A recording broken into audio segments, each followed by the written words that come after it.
Thank you, Deputy Speaker. For a number of reasons, I welcome the opportunity to speak on the Nature Repair Bill 2023 and the Nature Repair Market Consequential Amendments Bill 2023. Foremost among those reasons is that, with a few exceptions to which I'll return shortly, this legislation is clearly based on work that was undertaken by the Coalition when we were in government. Early last year, the Coalition brought to the Parliament the Agriculture, Biodiversity, Stewardship Market Bill 2022. That followed considerable consultation with a wide variety of individuals and groups, including farmers, environmental groups, industry, the finance sector, Indigenous Australians and representatives of states and territories.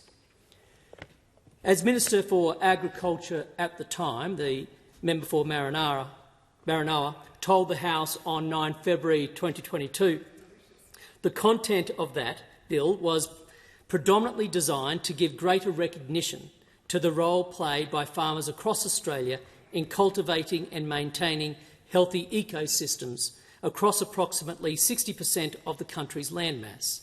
It was a well-crafted bill that sought to right the wrong of those farmers' stewardship of their land not being adequately honoured.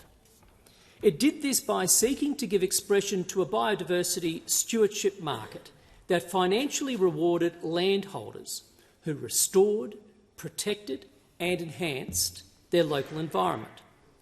It's not entirely apparent why the Labor Party thought it was necessary to spend around 10 months and something in the order of $11 million to largely replicate that work that had already been undertaken by the Coalition government.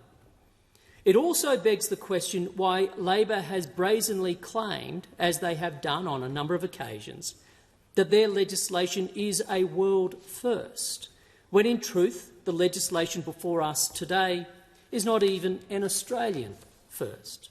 It's also worth adding that long before the Albanese government arrived on the scene, policymakers in a number of other parts of the globe beyond Australia had also been working towards establishing these kinds of markets.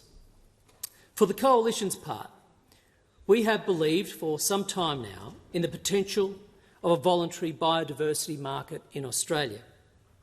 We have believed there may be merit and value to such a market, as it can potentially offer new financial incentives for environmental conservation and restoration.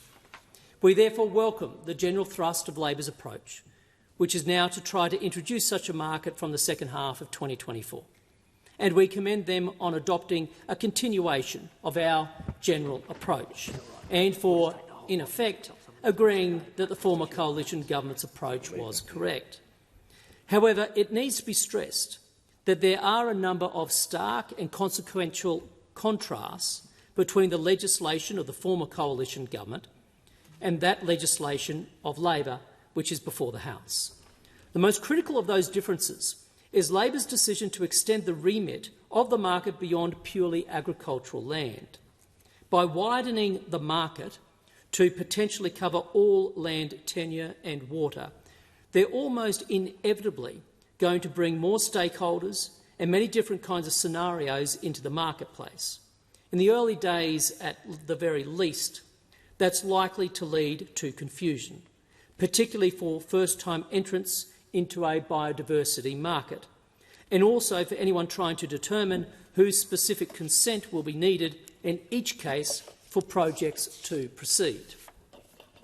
Just like with their recent changes to the safeguard mechanism, this risks making government an active player in the market with all the dubious and unintended consequences that entails.